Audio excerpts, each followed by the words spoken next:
You've got $100. Maybe it's your first paycheck. Maybe it's been sitting in your account doing absolutely nothing for months. Maybe someone told you to invest it and you nodded like you knew what that meant, and then went home and Googled it for 45 minutes and understood zero of it. And then comes the other voice, the one that says, I don't even know where to start. What if I do it wrong? What if I lose everything? Maybe I'll figure it out later. And just like that, another month goes by. Money's still sitting there, doing nothing. Investing isn't complicated because it's actually hard. It's complicated because everyone explaining it sounds like they're trying to impress you instead of helping you. So I'm going to do something different today. No jargon, no gatekeeping, no, well, it depends on your risk tolerance, blah, blah, blah. Just the real game plan, walking you through every single step, the one that actually turns your money into something that really matters. Let me introduce you to the most annoying thief in America. You can't arrest him, you can't see him, but he shows up every single year and steals from you. His name is inflation. Most people look at $100 and think, that's nothing. What's that even going to do? And if you stuff it in a drawer or leave it in a checking account, it does nothing. Your $100 today in 10 years of 3 to 4% inflation will be worth about $67.60 in real buying power. You didn't spend it, you didn't lose it, you just held it. And it lost nearly a third of its value anyway.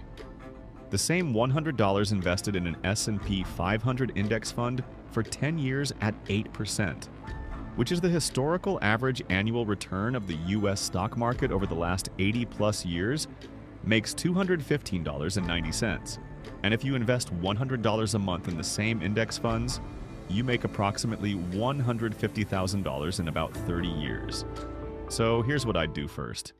Before you invest your money, there are 3 things you need to check first. If you've got credit card debt sitting at 20, 25, even 30% interest, pay that off first. Let's say you owe $10,000 on a credit card at 25% interest. Even if you earn 10% investing that same $10,000 in the market, you're still losing $1,500 a year. Not winning, losing.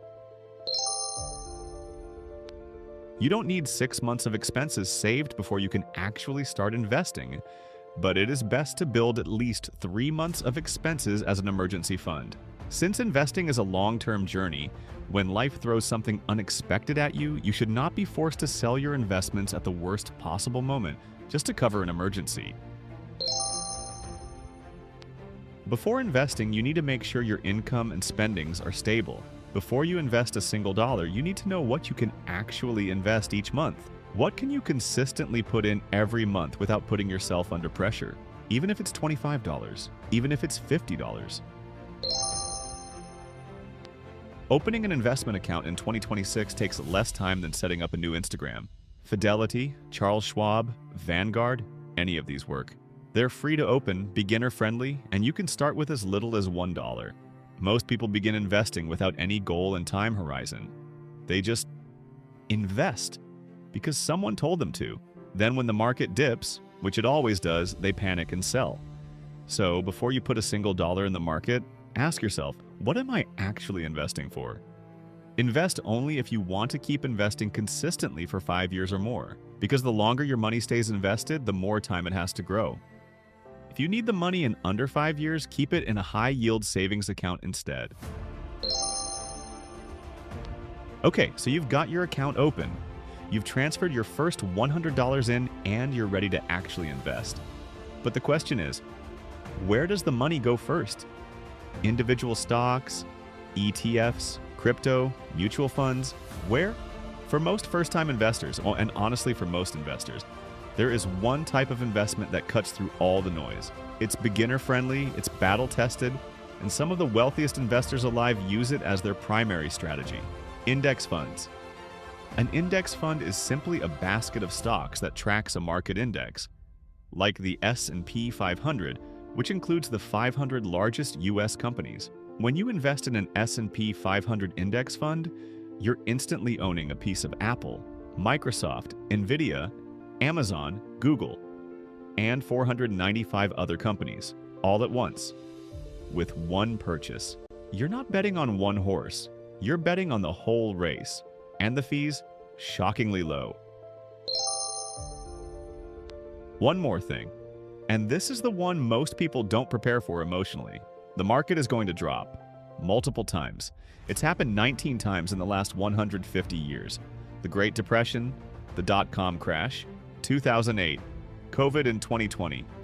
The single fastest crash and fastest recovery in stock market history. Every single time, the market recovered and went higher than before. Panic selling during a crash means you lock in the loss and miss the recovery. You get the worst of both worlds. There's a study showing that if you missed just the 10 best market days over a 30-year period, you would have erased 54% of your total gains. Miss 20 days, you lose 73% of your returns. Miss 30 days, you lose 83% of your returns. The market's biggest up days happen right around its biggest down days. Time in the market beats timing the market, every time. Which means the moment you panic and sell is often the exact moment you needed to stay in. Here's a thought. How much do you think you'd need to invest every single month to have 6 figures in 30 years? The answer is $150 a month, invested consistently at an average 8% return. You'd have over 6 figures in 3 decades. That's the power of compound interest. Albert Einstein reportedly called compound interest the 8th wonder of the world. And whether or not he actually said that, the math doesn't lie. The problem is, people start with good intentions. Then life happens. They miss a month. They tell themselves they'll catch up, and 6 months later, they've contributed nothing. The solution? Automation. Set up automatic transfers right after payday, before you have a chance to spend it on anything else. Most brokerages let you do this in under 2 minutes. And here's that one tip I promised would be worth staying for. Every single December, increase your investment contributions by just 5%. Alright, so if I was starting from scratch today, this is exactly how I'd do it. I'd pay off high-interest debts, build an emergency fund, and evaluate how much can I invest. After defining my goal of investing and picking the right account, I will look to invest in beginner-friendly index funds with shockingly low fees. I would learn to stay calm when things get messy and, most importantly, automate the process. Yes, I know, I probably will make some mistakes along the way, but as long as I stay invested, I will keep learning and focus on the long term to ensure those mistakes won't define my results. So that's a wrap. If this video helped you even a little, hit that like button, subscribe for more real money talk, and drop a comment below. What's the one thing that's been stopping you from investing? I'll be reading the comments, so don't be shy. Catch you in the next one.